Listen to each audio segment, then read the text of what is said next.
इदम श्री सद्गुरुवे नमः। सभी को प्रणाम।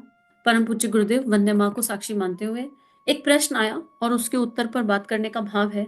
प्रश्न बड़ा संवेदनशील है और बहुत पेनफुल भी है। एक प्रश्न आया एक बहन का कि कोरोना के समय में उनकी जो साथी आत्मा थी वो देह त्याग गई, और हमने अपने आसपास बहुत लोगों को यहाँ देखा होगा। मैंने अपनी देह की माँ को भी देखा है कि जब पिताजी ने देह त्यागी तो उसके बाद समाज का जो एक व्यवहार होता है ऐसी लेडीज के लिए वो बहुत बायस्ड होता है, बहुत पेनफुल होता है, बहुत दर्द भरा होता है। और स्पेशली ऐसी लेडीज के लिए, यहाँ मैं डिवोर्सीज और सेपरेटेड सेपरेटेड की बात नहीं कर रही हूँ। मैं यहाँ उन्हीं लोगों की बात कर रही हूँ जिन पर हमने एक टैग लगा दिया है, जो शब्द ही बड़ा पेनफुल है, विधवा।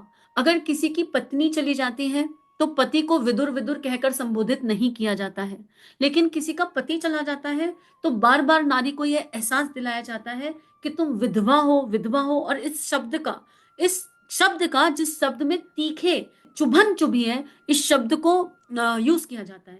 और यहाँ पर परम पूज्य गुरुदेव और वंदनीय माँ का एक दृष्टांत याद आ जाता है। परम पूज्य गुरुदेव एक बार व्याख्यान दे रहे थे, मैंने कहीं पढ़ा है, और वहां पर बहुत सारी लेडीज आई हुई थी। उनमें एक लेडी थी जिनके पति साथ छोड़ गए थे। बाकी सारी लेडीज उनको इस तरह देख रही थी और उनको कुलक्षणी बता रही थी, अपशगुनी बता रही थी। उस समय तो ये शगुन और अपशगुन भी बहुत होते थे। परम पूज्य गुरुदेव की आंखों से अश्रु गिर गए और उन्होंने उन उन दीदी को बुलाया और उनके सिर पर हाथ रखा, बोले इन सब में सबसे ज्यादा पवित्र तू है। माता जी ने उनको इतना आश्वासन दिया कि तेरी पवित्रता, उस पवित्रता का ये लोग बिल्कुल, ये जो इतनी बातें बना रहे हैं ना ये लोग, उस पवित्रता को ये स्पर्श भी नहीं कर सकते बेटी। तो तू इनकी बातों से दुखी मत होना, तू इनकी बातों से रोना मत। तू अपने मनोबल को जागृत कर, तू अपने आत्मबल को जागृत कर, और तू अपने अंतःकरण की शक्ति को जागृत कर। क्योंकि ये सब तो कार्मिक पैटर्न है। किसके साथ कब क्या अनहोनी घटित हो जाए हमें पता है क्या? आज अगर आप समाज में किसी स्त्री को जिसके पति की मृत्यु हो गई किसी कारणवश, उसको विधवा कह रहे हैं, उसको कलंकनी कह रहे हैं या अपशगुनी कह रहे हैं, तो आप कितना बड़ा कर्म कर रहे हैं इसका आपको अंदाजा नहीं है। कितना बड़ा अनुचित कर्म कर रहे हैं इसको आपका अंदाजा नहीं है। फिर उन स्त्रियों को पहनने ओढ़ने पर रुकावट है। क्यों हम ये चाहते हैं कि समाज की का ये वाला जो वर्ग है वो अपना जीवन जीना छोड़ दे? अरे, एक साथी आत्मा चली गई तो क्या इसका मतलब खाना पहनना रहना ओढ़ना छोड़ दे? मुझे नहीं लगता कि ये किसी भी दृष्टि से उचित है। पहले जमाने में जब इस तरह की प्रथाएं बनी थी तो स्त्रियां सुरक्षित नहीं थी। पहले क्या होता था, मुगलों का शासन था, बहुत मुश्किलें थी और फीमेल डिपेंडेंट बहुत थी। इसलिए कहते थे कि कलर्स मत पहनो, कलर पहनोगे तो रूप निकल कर आएगा, या बाल कटवा दो क्योंकि रूप निकल कर आएगा और फिर तुम सुरक्षित नहीं हो। और इसका एग्जाम्पल भगवान श्री कृष्ण है। भगवान श्री कृष्ण उस एरा में थे जहां उनको कितनी सारी गोपियों से कितनी सारी देव कन्याएं थी। वो ऋषि और संत थे उसके तत्व दर्शन की बात करें तो। पर भगवान श्री कृष्ण को नारी का सम्मान बचाने के लिए बहुत सारी लोगों से विवाह, लड़कियों से विवाह करना पड़ा जब उनको राक्षस ले गया। तो हम उस समाज से आ रहे हैं, तो हम इस तरह की बात क्यों करते हैं, हम इस तरह की बात क्यों सोचते हैं? क्या एक विधवा विधवा पहले है या पहले एक मानव है? क्या वो एक मानव नहीं है? क्या वो एक नारी नहीं है? क्या एक नारी को कपड़े पहनने का, वस्त्र पहनने का अधिकार नहीं है? क्या एक नारी अपने माथे पर भगवान के चरणों से उठाया कुमकुम नहीं लगा सकती? क्या एक नारी दो चूड़ी नहीं पहन सकती? मुझे एज एन इंडिविजुअल, मुझे नहीं पता कि ये सही है या गलत, पर जो मेरे गुरु ने मुझे सिखाया, मुझे एज एन इंडिविजुअल लगता है कि ये अन्याय है, ये बहुत अनुचित है। अब ये तो हुई समाज की बात, पर उन नारियों को अपने साथ क्या करना चाहिए, उनको अपने आप को किस तरह देखना चाहिए? यहाँ पर देखिए, अगर देह भाव, ये जो विधवा का टैग है ये किसे मिलता है? ये मिलता तो देह को ही है ना, मिलता तो बॉडी को है। पर क्या मैं एक देह हूँ?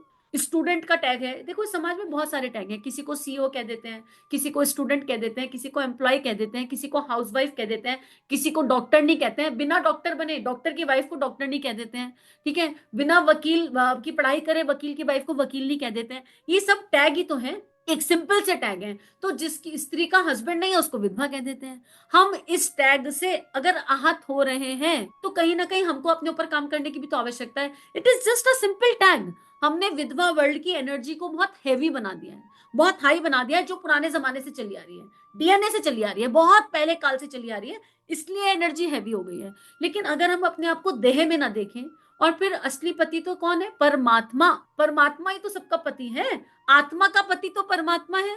और जब आत्मा का पति परमात्मा है तो आत्मा तो कभी विधवा नहीं हो सकती, आत्मा तो सदा सदभा रहने वाली है।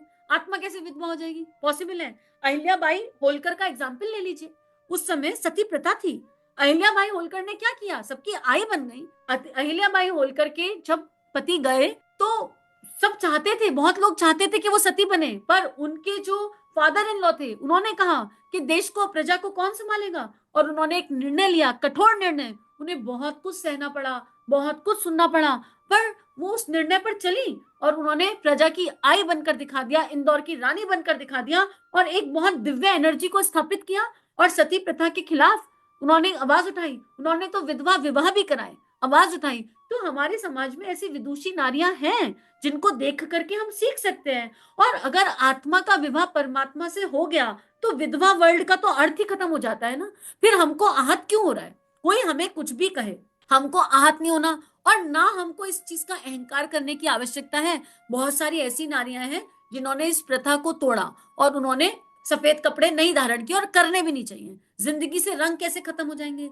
अपने मन पर काम कीजिए, अपने मन की एनर्जीज को अपलिफ्ट कीजिए, तो वो तो हर इंडिविजुअल को करना है। It is not about a window, it is every individual. हम सबको सात्विकता की तरफ ही बढ़ना है, हम सबको आत्मा से सात्विक ही रहना है, भावना से सात्विक ही रहना है। लेकिन जो लोग चेंज मेकर बन गए, उन चेंज मेकर को बार बार ये नहीं कहना चाहिए कि हमने तो समाज से लोहा लिया, इस समाज ने हमको दिया ही क्या, देखो हम करके दिखा रहे हैं। समता में रहो, शांति से रहो, आनंद में रहो, मंगल में रहो, अपने परमात्मा के साथ रहो। और परम पिता सबके पिता है, और वही परम पिता परमेश्वर सबके पति भी है। आत्मा का पति तो वही है। तो जब जब भी कोई कहे आपको विधवा, तो अपने आप को दो हिस्सों में डिवाइड कर लो। अच्छा, देह को कह रहे हैं, ये देह तो हंस लो, मुस्कुरा लो, ये देह तो कभी ना कभी चली जाएगी, और सामने वाले को तो देह ही दिखाई दे रही है। और नेत्र बंद करके देखो कि क्या आपको अपने इष्ट दिखाई दे रहे हैं। और अगर नेत्र बंद करके आपको अपने इष्ट दिखाई देते हैं, तो फिर मीरा का स्मरण कर लो, एक एग्जाम्पल। मीरा के पति चले गए, मीरा के पति चले गए, मीरा ने श्रृंगार नहीं त्यागा, क्योंकि वो कहने लगी क्या, मीरा कहने लगी मेरा विवाह तो उससे हुआ है जो अजन्मा है, जो कभी मर ही नहीं सकता, जिसका जन्म ही नहीं हुआ। मैं तो परमानेंट सदमा हूं, समाज को जो कहना है कहने दो। और मीरा ने अपनी भक्ति से सिद्ध कर दी, मीरा ने अपनी दिव्य भक्ति से इस भाव को सिद्ध किया और पूरा श्रृंगार भी धारण किया। मैं ये नहीं कहती हूँ कि हमें श्रृंगार धारण करने की आवश्यकता है, क्योंकि माँ मीरा की अवस्था बहुत ऊंची थी। माँ मीरा श्रृंगार से आसक्त नहीं थी, पर हम लोग तो छोटे छोटे श्रृंगार से आसक्त हो जाते हैं। और फीमेल्स की एनर्जी थोड़ी सी गोल्ड के प्रति रहती है, कहीं ना कहीं थोड़ा सा उनको मंगलसूत्र, चूड़ी, बिंदी इनका होता है कहीं ना कहीं। अगर हम अनासक्त आत्मा है, तो फिर जैसा गुरु कहे वैसा करने की आवश्यकता, फिर गुरु की आज्ञा का पालन कीजिए। अब जिस गुरु की हम संतान है, माता जी को देख लीजिए, एक घड़ी के सिवा मैंने तो कभी माता जी को कुछ पहने देखा नहीं। माँ शारदा को देख लीजिए, कितना सादा जीवन, कितनी सादगी। जिस गुरु को हम फॉलो कर रहे हैं उनके पद चिन्हों पर चलेंगे। हम उस माँ की संतान है जिन्होंने अपना सारा का सारा गोल्ड गायत्री तपोभूमि के लिए दे दिया, सहज भाव से कंट्रीब्यूट कर दिया। तो फिर कैसी लोकेशना, कैसा श्रृंगार में उलझना? हमें श्रृंगार में उलझने की आवश्यकता नहीं है। और अगर जैसा बाकी जैसा गुरु मार्गदर्शन दे, पर एक सहज जीवन जीने की आवश्यकता है। देखो, और दूसरी बात यह है, समाज को तो नहीं बदल सकते, मन स्थिति बदले तो परिस्थिति बदले। समाज को बदलने के लिए तो माँ मीरा आई, आकर चली गई, पर भ्रांतियां अभी भी नहीं टूटी। जिन्हें बदलना था वो बदल गए। अहिल्याबाई होलकर ने इतने बड़े एग्जाम्पल सेट कर दिए, भ्रांतियां नहीं टूटी। जिन्हें बदलना था वो बदल गए। हम अपने आप को बदल लें, हम ये देख लें कि सामने वाले के लिए करुणा का भाव आ जाए। जब कोई कहे आपको इस तरह की एनर्जी से नीचा दिखाने की कोशिश करे या आपको तकलीफ देने की कोशिश करे, तो कई बार ना सामने वाला तकलीफ नहीं देना चाहता है, वो अज्ञानतावश ऐसा कर देता है। वो अज्ञानतावश कह देता है कि आप विधवा हैं या ऐसा कुछ, उनकी इंटेंशन ऐसी नहीं होती। तो अपने आप को अपलिफ्ट करें, अपने आप को ऊपर उठाएं, अपने आप समझें, स्वयं को समझाएं, और फिर देखें कि देह तो एक दिन चली जाएगी, बचेगा कौन? आत्मा। और आत्मा का वर्ण किसने किया? देख लीजिए, क्या गुरु जीवन में है? क्या माँ जीवन में है?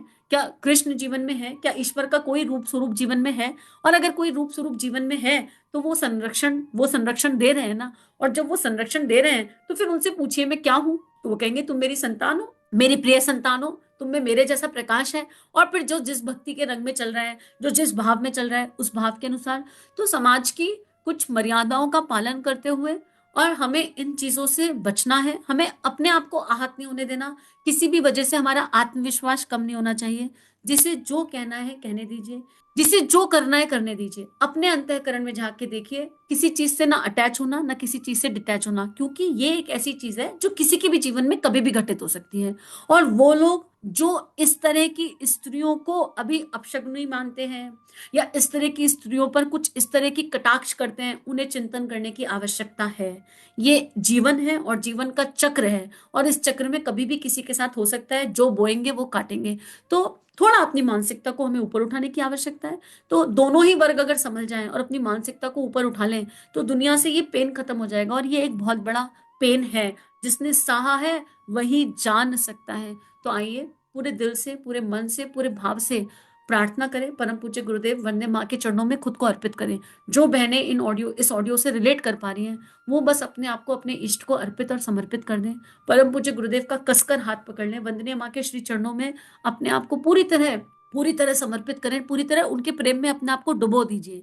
और फिर ये छोटी छोटी बातें आपको अनुभव ही नहीं होंगी, ये छोटी बातें छोटी लगने लगेंगी। अभी जो बात बहुत बड़ी लग रही है ना, शूल के जैसे बड़ी लग रही है, ये बात एकदम छोटी लगने लगेगी। आप सहज हो जाएंगे और आपकी मुस्कुराहट खो नहीं पाएगी। और इसी भाव से गायत्री मंत्र इस ऑडियो में अगर कहीं किसी को कोई भूल चूक लगी हो तो उसके लिए क्षमा। ये एक इंडिविजुअल साझेदारी है, जो मैंने अपने गुरु से सीखा उसको मैंने यहाँ साझा कर दिया, और मैं इस पर अडिग हूँ। मेरी यही लर्निंग है। इस लर्निंग में कुछ आयाम बदल सकते हैं, ठीक है, कुछ एक्स्ट्रा ऐड हो सकता है, पर कोई मुझे कहे कि ये उचित नहीं है या ये समाज के अनुसार नहीं है, तो मुझे क्षमा कीजिएगा। पर मुझे मेरे गुरु ने यही सिखाया है, और जो मुझे मेरे गुरु ने सिखाया है उसको मैंने सबके साथ यहाँ पर साझा किया है। और मैं उन बहन के दर्द से भी काफी कुछ रिलेट कर रही हूँ। मुझे लगता है कि अभी तो ये एक बहन का दर्द सामने आया है, लेकिन ऐसी कितनी बहनें होंगी जिनको ये सुनने को मिलता होगा, और उनको कितनी तकलीफ होती होगी। बार बार हम उनको विधवा कह रहे हैं, बार बार हम उनको कह रहे हैं कि आप ऐसा क्यों करते हैं, आप ऐसा क्यों करते हैं, आप अपशगनी हैं, आप ऐसा है। ये उचित नहीं है, ये मानवता तो नहीं है। और अगर ये मानवता नहीं है, और हम कैसे किसी को इतना दर्द, इतनी तकलीफ दे सकते हैं, हम कैसे किसी से इस तरह की बात कर सकते हैं। हमें जागने की आवश्यकता है। मानव धर्म सबसे बड़ा धर्म है। तो इसलिए जो इसको नहीं समझ रहे उन्हें वक्त समझा देगा, समय समझा देगा। और उनके लिए भी प्रार्थना, सबकी सद्बुद्धि के लिए प्रार्थना। और बाकी ये भाव पूरी तरह गुरु चरणों में अर्पित समर्पित। इदम श्री सद्गुरुवे नमः। ओम भूर्भुवः स्वः तत्सवितुर्वरेण्यं भर्गो देवस्य धीमहि धियो यो नः प्रचोदयात्। चलिए समाज में कुछ अच्छा बांटे। अगर ये भावनाएं आपके अंतःकरण को स्पर्श कर रही हैं और आपका परिवर्तन हो रहा है, तो इन भावनाओं को विश्वव्यापी बना दीजिए। चैनल को लाइक कीजिए, सब्सक्राइब कीजिए और वीडियो को पूरी दुनिया में फैला दीजिए, ताकि ऋषियों की और संतों की लेखनी से जन जन का जीवन बदल सके। जय हिंद, जय भारत।